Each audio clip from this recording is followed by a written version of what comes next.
And hello everyone, welcome to the Mole Hole. This is a very special one. It's the last video for DCember. Whoop! Woo! And joining me for this one is Anastasia Lazerbeam, Hello. James Phoenix, Hello. and our special guest Marcus Shadow. Yellow.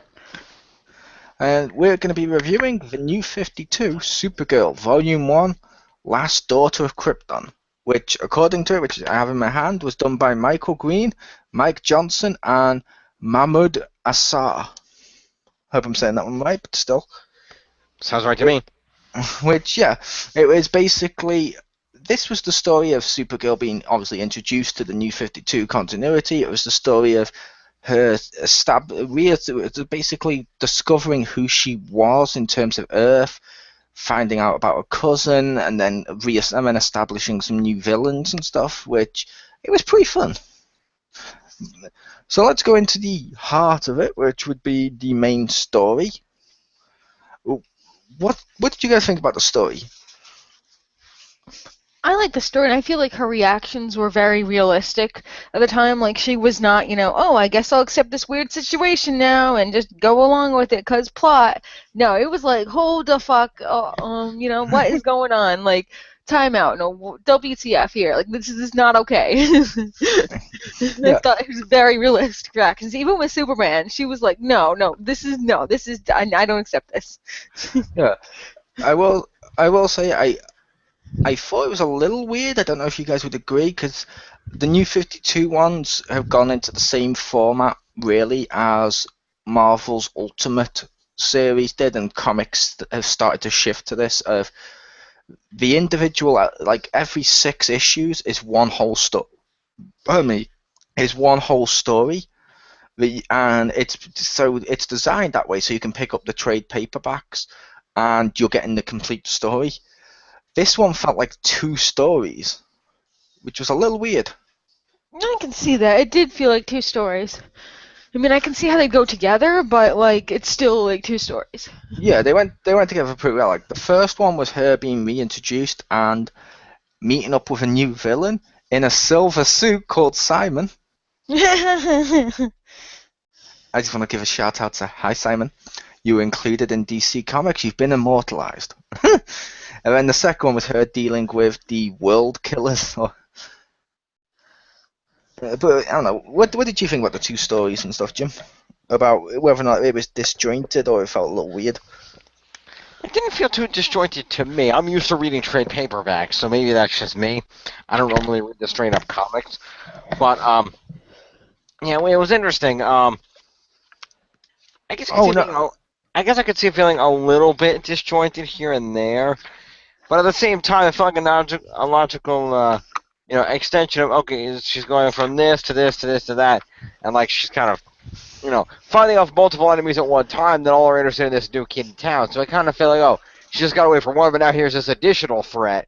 So yeah, you couldn't have split it into 2 and worked into 2 different stories, but at the same time, it kind of rounded about nicely and got back to Simon at the end there. So I thought it was kind of a nice, sort of like just almost a diversion from the main story and then back to the main story at the end.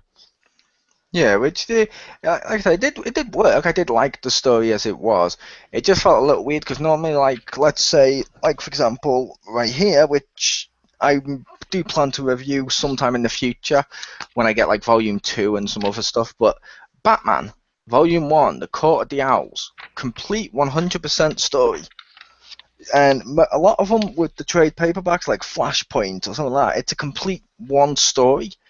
This one felt like 2 in the middle, which reminds me of the old like Detective Comics and stuff, or Action Comics stuff where it's split, which I didn't mind it though, to be fair. I was going off of the comics that I've been reading. Besides this, which is Fables, like every chapter, even it's unnecessary, but they have like a little introduction of here's what happened in the last chapter.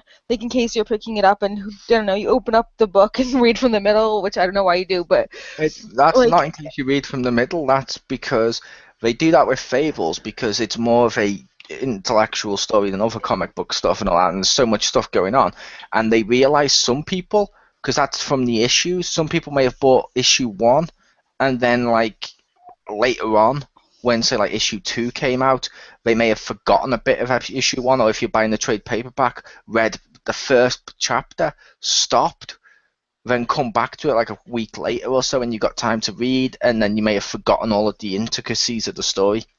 That's also true, because I read like a chapter a day. So, but I like that, and that's like almost like seamless for me. Like they know exactly, here's the thing, here's the thing. This one felt like two things, and it didn't feel like that, like, as integrated. But I will say, they finally did something. They did something in this which I just kind of really loved, and I think you'll get a kick out of this, Marcus. Was it the Krypton language? Yeah, I've mentioned this on Skype before, but I loved what they did with Superman with the Krypton language. He speaks Krypton to Kara. Okay. And she doesn't believe she does not believe he's Superman. She's like, no, I can't be Kal-El. Because his accent, it sounds like he learned it from a textbook, like a farmer. And I'm like, that's brilliant, because that's literally what he did. And he is a farmer. Yes, but his accent and how he learned the text, it would literally be like, let's say, you picking up German and just starting to read now, like bits of it, and then in a few years' time trying to have a conversation with someone from Germany. It doesn't quite sound right. Right. Or like if you're speaking Spanish, you'd be like, hola, amigo, wink, like, like, you'd be all like segregated in words. Yeah, which I loved that. How about you, Jim? Yeah, that was a pretty funny joke. I did like that. How they got to work that in with the whole Kryptonian thing. 'Cause honestly, I was never even sure that Superman actually spoke Kryptonian. I had never heard that actually mentioned in the comics before, so that was kind of cool. Yeah, he can speak Kryptonian because he learnt it from like the holograms and stuff. But right, yeah. Yeah, but he doesn't bust it out all the time because, well, no one else understands. Yeah, why would you need to? Exactly. Yeah, but he just started to learn it a while back, and he studied it and stuff to just sort of have sort of a connection. So, and because some of the files are only in Kryptonian. Right, which is fair enough. Yeah, I just kind of like that, but I also liked the new guy, Simon, although I thought his journey was a little weird. Okay. He's a guy in a suit, clearly like a businessman. Yeah. And he's a Lex Luthor. That's what you think. At first, you think he's going to be a Lex Luthor because he's a guy in a business suit. He's clearly been introduced for the first time in this story. I mean, I don't think he wasn't in the other continuity. He's a new 52 villain. So it looked like, oh, we're giving Kara her own Lex, fair enough. By the end of the story, he's given himself this weird body. So suddenly he's no longer just a Lex. He has powers and stuff, and it's like, I'm curious. What do you mean a weird body? He puts his head, when he's all scarred and stuff at the end, he puts it on that like body that she's fighting, that alien thing, that jelly body. He refuses to die. Like. Yeah, the jelly body. Fair enough. Do you remember the blue jelly she was fighting that started to suffocate her? Oh, is that what that was? I didn't realize that was what that was. I didn't make that connection. Yeah, he puts that on him right at the end, and he gets the new body, and it looks weird but awesome. Yeah, the brain thing. Yeah, I don't think that's necessarily the same body. Just more that they use the same technology they used to create the brain to save him. Yeah, it might not be the same body because I think she may have destroyed the other one, but it was an interesting twist when they did that. When they just put his head onto that body, I was like, that's kind of cool. Yeah. Well, then of course they had to keep him alive. They didn't have to. He kind of demanded it to be so. Yeah, which, like I said, that's where his story ends, and that's right before the World Color story, which is halfway through the book. Yes, but I did like how they connected the two with the journey about the red, what do they call that thing, the Sunstone? I thought they connected the journey with the whole Sunstone deal. I thought that was kind of cool. Yeah, and I thought it was cool. At the end, he's like, I'm looking at it right now. He's like, oh, I win. He's grinning. He's got like the missing eye, and he's scarred. He's bald, and he's got like this alien body that's clearly going to evolve to have limbs and stuff. And I'm like, I like how that goes. Yeah. And he get, Which and, is also funny technically it depends on if he can make himself a better body, because he could technically clone a Kryptonian body for Supergirl's DNA and then just put his brain in it if he wanted to. Yeah. if he knows how to perfect that. But Yeah. it's like that's kind of cool, and that's how that story, the first half ended with him being, I won, and I the win. other story ends. Oh, I win, yeah, and the other story ends with Kara saying, "I saved this place, mother, father, just for today. I won." So she's actually kind of like him in some Yeah. if you go that regard. But I kind of like those two. But what did you think about the World Killers, Jim? Needed more Doomsday. But anyway, yeah, I like the fact that these interesting, powerful enemies that she had to fight off. And it was kind of an interesting challenge for her to see her try to push around to defeat these four and overcome her limitations in her powers. Didn't like the Man of Steel level destruction to Metropolis again. True, but that's what happens when Superman went against Doomsday. True. This is a group of Doomsday. There's True. secretly a super carpenter that repairs everything. Yeah. Yeah. It's how Batman gets his money. Wayne There you Tech's the one that repairs everything. There you go. He's like, hey, Clark, yeah, can you do us a favor? What's up? Next time you or your cousin, or even your little stupid dog, next time any of you are in fights in the middle of the city, yeah, can you just try and break a type of building where Wayne Tech's going to be needed to repair all the computer systems and stuff? I'd really appreciate it. I mean, batarangs don't pay for themselves. Ah. I kind of want that in a comic. Mm. But no, yeah, I like the World Killers. I like the female one as well, and it's like that was cool where you had the World Killers, and I liked they left Doomsday out of it, so it's like there's one missing, so you know it's Doomsday. When he comes in, he's going to be Clark's villain. But these ones, this whole group have a connection with her, so it's not just, oh look, she's fighting a Doomsday. She's fighting a group with unique personalities and unique strengths and weaknesses and stuff. Yeah. But tied to Doomsday. That kind of makes them interesting. I like that. Yeah, it worked. She had a very cool character design. Yeah, she does. And also, technically, I think that whole thing applies to. I think the whole thing applies anyway because, as I established playing last night, when I got to the Paris level, Lego Batman already had a Wayne Tech truck in Lego Paris as it was being attacked by Brainiac that had his conveniently placed suit in it. It did.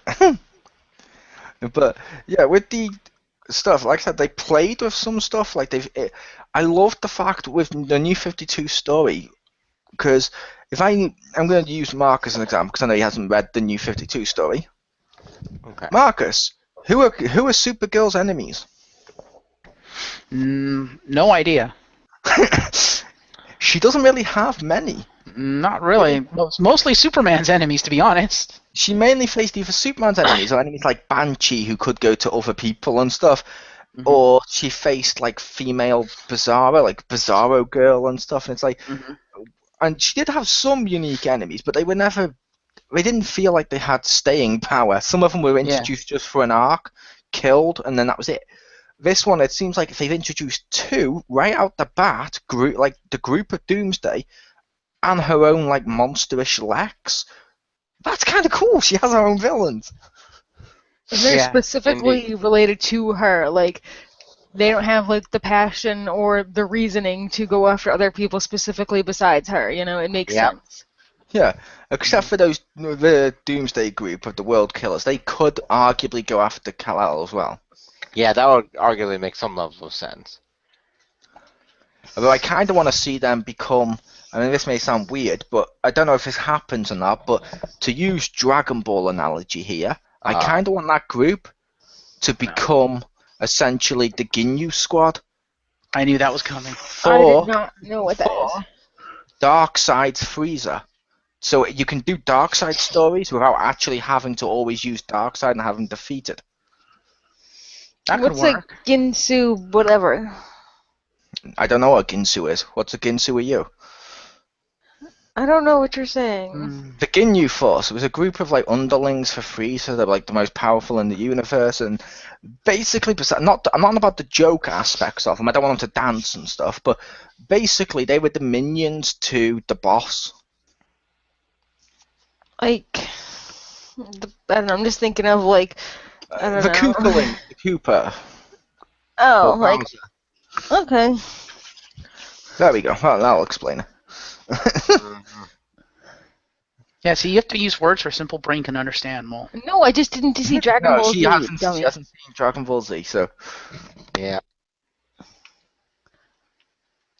Ryan, what do you think about that, Jim? About that group being used by Darkseid as like a squadron to take people out without, so you don't have to always have Darkseid defeated.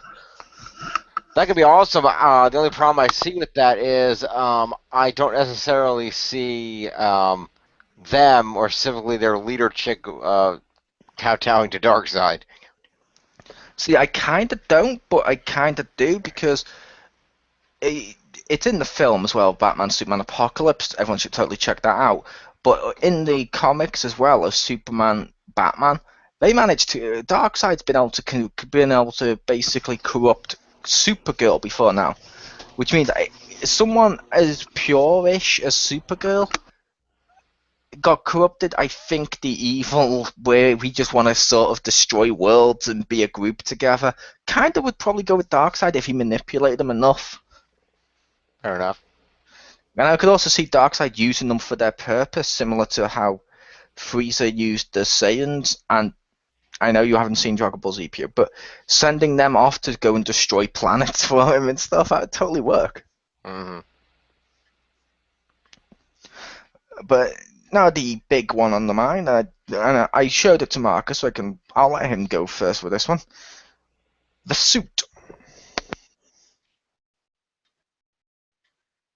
Ah, yes, the suit. That would be the image that you showed me before we started recording, yes? Yes. That's and pretty cool. Suit.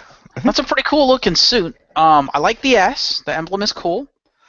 The cape does look kind of cool. I don't know that I like the fact that it wraps around, but as you mentioned, it's like a Kryptonian like uniform. So okay, fair enough. It's kind of like the collar on the uniform. I'm okay with that. The only other issue I take with that outfit, but it kind of works because it's New 52, is her leg wrappings. It reminds me too much of like classic Wonder Woman. But I know in New 52, Wonder Woman wears proper boots instead of leg wrappings, so I guess it works. To be fair, they are boots. They just have the leg wrappings at the top of the boots. But yeah, I can see that. Yeah, like that. I liked the cape and stuff because of how they did it. I loved, like I pointed out to you when I showed it you, the emblem for Supergirl is different to Superman. They have their own unique emblems this time. That's cool. Yeah. But I like her outfit. Seems, I don't know. It seems like to demand more respect. You know. I don't know. It looks like something really to be taken seriously, and it looks awesome. Like, not that I don't know. Not that Superman's doesn't, but right off the bat, even if I didn't know who she was, I'd be like, whoa, that's someone you got to take seriously right now. She's not fucking around. Yeah. The other thing I'm not sure if I like too much or not is the coloration of the cape, because it's red and yellow? red, black, and gold. Isn't there some black in it too? No. I think the black's more. Sorry, you go, Jim. It's red with a yellow trim along the edge of the whole thing. The black's is mostly where the shadowing is on it. Yeah, the black is mostly shadowing, because to be fair, the picture when I showed Marcus, it was her in space. Oh, well, yeah, then that would be, yeah. But yeah, because the black's more like Superman's cape, where you got darkness and black to highlight certain elements and shadow and effects, but it's not meant to be black, if that makes sense. But Yeah. Right. yeah, I like that. I also like the fact she doesn't have a skirt this time. It's all a one piece, besides her boots, but it's all a one piece, which totally works because. As I've pointed out in the past before now of Supergirl, how silly is it that she would be flying overhead and people could just look up and look up a skirt? Right, and I'm looking at the image now. You're right, it's not black, but now looking at the image, that brings another kind of questionable thing I have on her. Okay. What's up with the red thing that's supposed to be a belt? It looks like she's wearing a cod piece. It's just a bottom. It's like a pattern, just like the bottom of her like a bathing suit bottom. Yep. It's just a pattern. It's all one piece of material. Yeah, the Yeah. thing is, it looks weird because they don't. It's not on a skirt because they don't have the skirt, so it looks like she's wearing a cod piece because it doesn't go all the way up around like her hips or anything. It just stops. It's like, wait, so you're wearing a cod piece? Wonderful. See, I wouldn't really call it a cod piece because, to be fair, that is like the bottom of an actual bikini or Yeah. like a one-piece bathing suit. So Oh, it's fair just enough. it's more like that. But yeah, it does look a little weird. Though it's cool she has that and Superman doesn't. Yeah. That's another I feel- differentiation. Yeah, I feel if they were gonna do something like that, and if they wanted it as a like a design for the bottom of it, they should have made it line up with her bikini line, with where the suit stops. The fact that it's over the line of demarcation on her suit and actually like on her leg and stuff makes it look like it's something that's fitting over the suit. That's why I said it looks like a cod piece because it looks like it's something that's between her legs and sitting on the surface of the suit and her leg. Yeah, it does kind of look like that. To be In fair. all fairness, if you get another angle of her later in the book, that piece does go all the way around, and then the red part covers her ass too. Yeah. So Yeah. it does go all the way around. It's the entire bottom of the thing. Yeah, it's the entire bottom of her suit, which, yeah, and Jim has the comic in front of him as well. I do. I'd also like to say for the record, also, Alvin, the one thing I disagree with, why the fuck do you need your boots to come up to your thighs and then have your knees exposed? The hell's up with that? Because so you can, if you have your knees exposed and you have one that goes up to your thigh, you're not implemented by bending your legs. Number one, she's Supergirl, so exposed or not, she's not going to get hurt. Number two, it's probably a fashion statement. No, like if you have like boots that don't expose your knees while going up to your thigh, you can't bend your legs. You're going to be really stiff. But if you have like the room to bend your knees, you can actually still move and relatively have like more bending knee function while still wearing high boots. Yeah, there's that, and there's also the aspect of it was made on an Fashion, alien yeah. planet. So, There's that too, Fair yeah. enough. but yeah, since you have that in front of you, what did you think of his weird-looking alien body? If you got there about halfway through. Yeah, it looks weird. I agree. It's just kind of a bizarre thing there. It looks kind of like the body of the brain, obviously without the brain. So how clear they're using the same technology to keep them alive. So that's kind of interesting to see how that'll play out. It does, and I'm like, I kind of like the idea that he's not just a Lex ripoff, and I was like, that's kind of cool. Yeah. It reminded me a little bit. I can't believe I'm going to say this. Does anyone remember the Smythe story in the '90s Spider-Man cartoon? Vaguely, I remember a dude in a wheelchair that built spider robots. Yeah, and at one point he then suddenly got mutated and suddenly got extra stuff. Not the one that got mutated down one side, but he got proper mutated. Became like more physical and stuff. I was like, that totally works. I don't recall that because most of what I know about that character is from the '90s cartoon. I was on about the '90s cartoon. Oh, okay. I thought you about the comics. No. Marvel comics in the '90s was probably best avoided, like the plague. Fair enough. Or like Marvel comics now. Fair enough. But yeah, like I said, for an introduction story, I thought this was really well. Was there anything you wanted to add, Jim?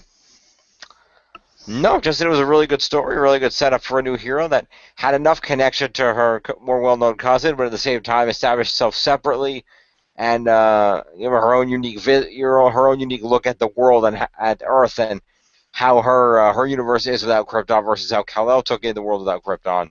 So it's kind of interesting to see. I like it.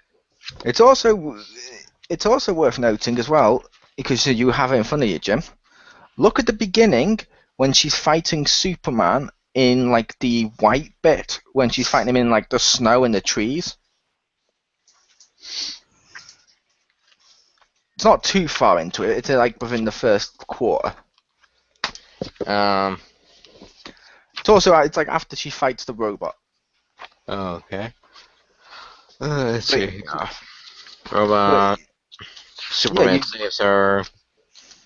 Yeah, but even that bit would do. You see how bright it looks and how the artwork looks? Yeah.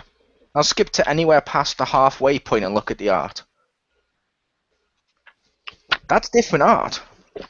Yeah, that's why there's three guys on the front, because one guy did the art for the first half, the other guy did the art for the second half. Yeah, which I was just pointing that out for the people listening, because that's something that they kind of did with Supergirl in the previous comics, which I don't mind it. In the previous continuity with Supergirl, the artist would change every few comics or so. Like they're using Supergirl to test out the new writers and new comics on, and it seems like with this one, they're not. They've got a more honed-in vision, but they're not afraid to just let the artists experiment before they move them on their bigger name titles. Which I like Supergirl; she's my favorite, her and Nightwing and stuff. But I don't see a problem doing that because I understand not as many people are going to buy Supergirl as they will Superman. So you need to try these people out before you put them on Superman or Justice League or Batman or something. That's understandable. And it should be noted that actually it's not just maybe he changed the art a little bit, but the other distinction is that while Mahmoud Asrar was the artist for the version of the book, there were different inkers. Dan Green did the ink for parts 1 and 2, whereas Bill Reinhold was the inker for the additional art in part 3. So that might be why there was a difference. Yeah, it could be that as well. And also two different colorists. Dave McCaig was the colorist for the earlier parts, and Paul Mounts was the colorist for the latter. So might have something to do with the multiple guys working on it. Yeah, it's like that. It could be that as well, because when you look at the art early on, which could be just the coloring and stuff as well, with like the extra black tints and the brightness and stuff, it has more of a old school comic mixed with manga-ish vibe to it. And then later on, it's more serious, proper, more realistic coloring and placement and stuff. So yeah, it could be the inking as well. But did you have anything else to add to it, Thingy Pew Pew? No. You didn't want to give a final thought? Oh, I thought you meant just on the costume. No, I was on the comic in general, because like Jim gave his final thought as well. On the comic in general, I particularly liked it, and since I usually don't like Superman, Supergirl is pretty cool, and I actually found her entire story and struggle very interesting and engaging, and also relatable. So I don't know. So it's nice to it's nice to like some other DC comics and not hate on the super people side. Was it relatable because, like you, she's also a girl who, when she speaks, no one can understand her? Fuck off. There's just no need. I was just getting to the heart of the issue. I don't know. It's a lost girl. She doesn't know what's going on around her. Yeah, I was kidding. They do make that. That's one of the reasons I love Supergirl. Is basically like what when Spider-Man's done right. She's the everyman or every girl. Therefore, a lot more relatable than I'm perfect and I'm in a suit working at a newspaper company. It's like, no, fuck off.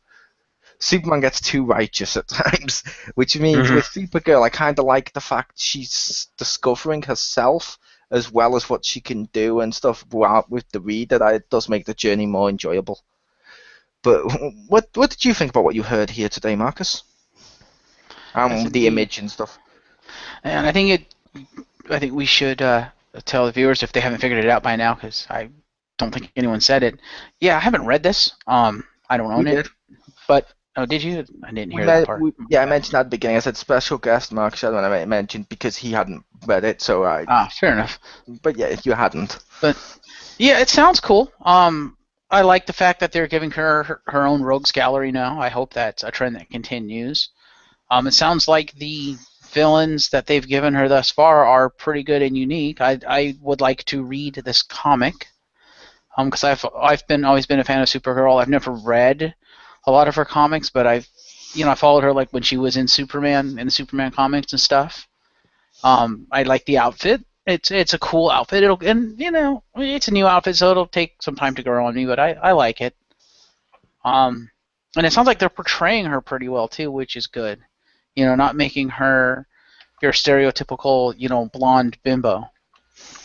Yeah, to be fair to Supergirl, they very rarely make her the stereotypical blonde bimbo. She's normally just an average teenage girl, which is normally wonderful.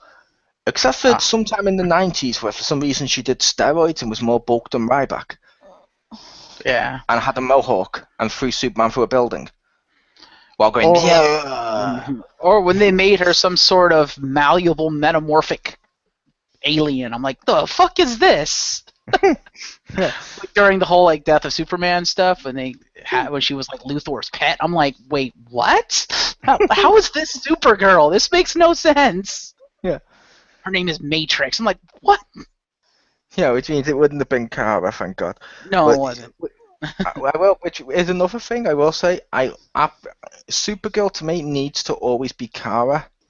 Yeah. Because they've had other ones like Linda and stuff. I don't like them as Supergirl. I liked Linda's white costume, which they kind of used in the animated series. It was kind of cool, not as good as the actual Supergirl costume. But overall, whenever I'm looking at them, I'm like, fuck off. You're not Kara. Don't use the Supergirl name. Yeah, it's got to be Kara Zor-El. Yep. But yeah, I was your host, Chriz, aka the Mole, for this one. It's from the sound of it, everyone liked it. I loved this comic, as I mentioned. I'm a big Supergirl fan. Really do like Supergirl. I will be sticking with this and buying these all the time, I will start buying more of these and stuff and reading more on the New 52 Supergirl on the stuff I've missed and all that.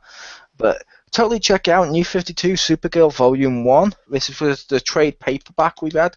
It is available now in all good places, on all good places where you can buy books, also known as Amazon. And libraries. Yeah, no, we don't. No, libraries don't exist anymore. No, What? I'm kidding. Libraries still exist. Check out libraries. Hey, who knows?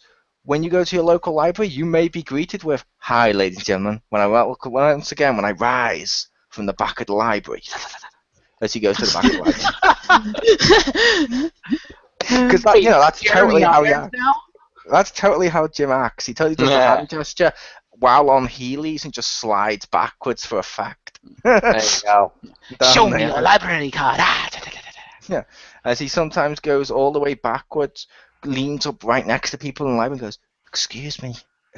When they go, yeah, is anyone invading your personal space? Okay, he doesn't do that, but no.